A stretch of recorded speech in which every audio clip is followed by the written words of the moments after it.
You're hearing things. You're hearing things. We used to get, let me see, 2 beers a day and 200 cigarettes a week.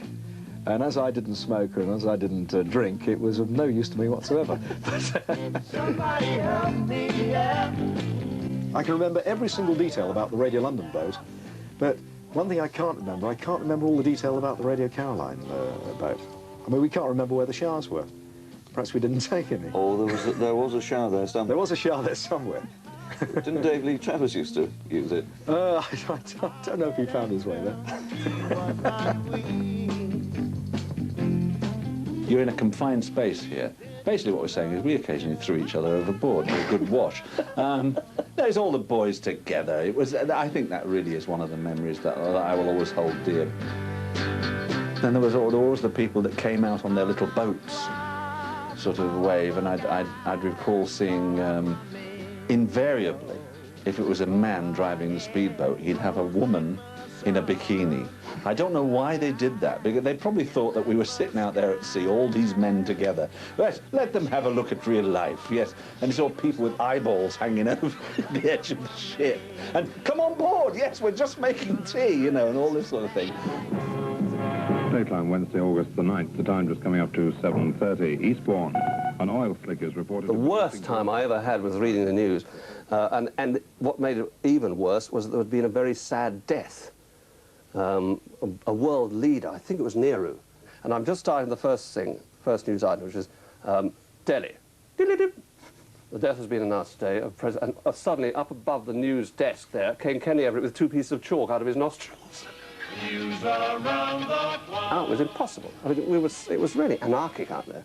What do you remember about Stewpart? That he liked the Bachelors, and I couldn't stand the Bachelors. And that was it.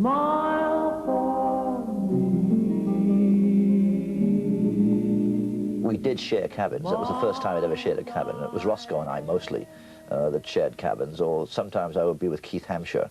But that's how it was. There was kind of 1 bunk at the top and 1 bunk at the bottom, and you had curtains, so you could close the curtains and have your own little individual reading life. But, you know, it was just generally very nice, except at the end of 2 weeks, as you know.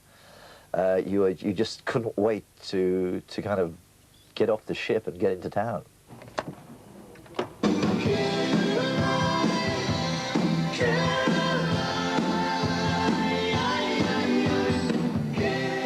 At the 30th birthday party for Radio Caroline, a gathering of radio enthusiasts known affectionately as anoraks danced to the Fortunes as they played Caroline, the song which became the station's anthem. It was the first song that ever gained us any recognition whatsoever. It was never a hit. We never made any money out of it, but it was a song that was played all over Britain and subsequent all over the world in time, and it was the one that really got us off the ground. Most of the bands that came out at that time, the records were based on live performance. You could actually go and play a live gig that was being run by a radio station. I think that's why a lot of the DJs on the pirate stations were really good in those days, because they could do it live as well. You were personalities for the very first time in those days. My husband and I used to run disc nights around East Anglia, and whichever DJs were off air at the time, they would come and be the DJ for the evening. And whoever came, they used to stay in my house. And there was a time when we used to do 4-hour shifts, letting people use the beds, you know, and say, "You'll turn up now, the next one along."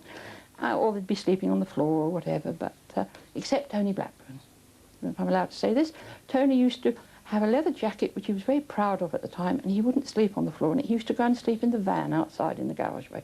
I personally don't remember staying at her house, and I also don't remember the story she tells about me, which I know she's told about me. Which is? Well, I gather that she said that I refused to stay in her house, but I stayed in a van outside or something like that. No, I think she's... I don't think it's me. You sure? I don't remember ever sleeping in a van, that's why. A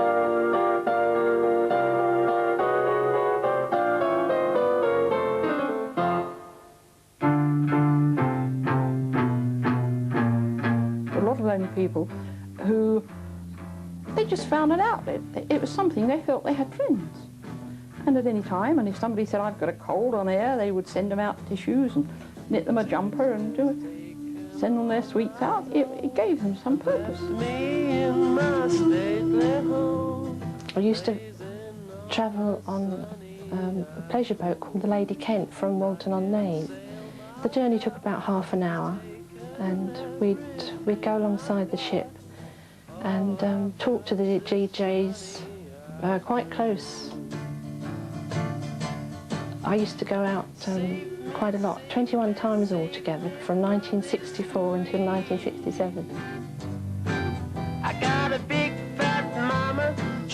One day, Tony Blackburn got down from the ship onto the Lady Kent, and he came and sat next to me, and I had my mother with me, and she took a photograph of us both, but when he saw that she was taking the photograph, he sat closer to me and put his arm around me. I was thrilled. I secretly did have crushes on a lot of the disc jockeys and even the cooks. I was very fickle though, I didn't dislike just one. As soon as somebody had left the ship to go elsewhere, I'd find someone new. In the summertime, in the summertime.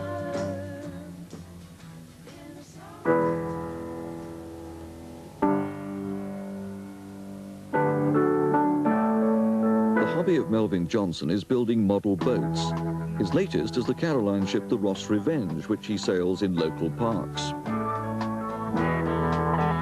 He attracts many spectators. On this occasion, 3 former pirate radio disc jockeys. And it was a new concept as far as radio was concerned for an English audience, because they hadn't heard top 40 format at all. Because I think Big Earl certainly livened it up. Caroline was not far short of, well, it's a sort of a hip-like program, really. I mean, there were jazz programs and rhythm and blues programs and whatever, and Big Earl did come along with that top 40 form. Well, you were there. And, well, we had the two audiences. Yeah. Which was it was the competition. I think the greatest thing that you could say about Caroline was when some idiot in the government at the time said, nobody listens to pirate radio.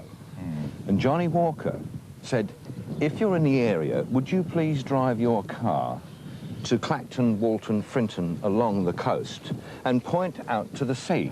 And when I say now, would you turn the lights on? Now is the chance for the whole nation to flash their lights and show everyone parked around them that are listening to Radio Caroline. So, Pat, if you hit the jingle, and let's see some flashes now. If we start a code going, like 2 flashes for yes, 1 for no. If your name is Brian, give me 2 flashes, you know, like A, B, C, and so on in the alphabet. So eventually, you know, you could work out what their names were, how long they've been going out together, where they'd been that night, that sort of thing. I mean, it was just a lot of fun. If you'd like to tell me now whether whether I've spoken to you before on the air, if you'd like to flash now. Is there? That's 2 flashes. Is it Steve and Wendy again? Yes, beautiful. The moment you talk plurals, you reminded everybody that they're just one of a lot of people.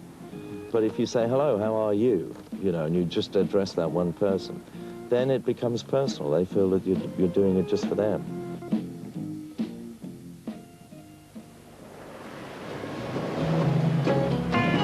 Sunshine came softly. As more pirate stations came on air, rivalry and competition was hotting up.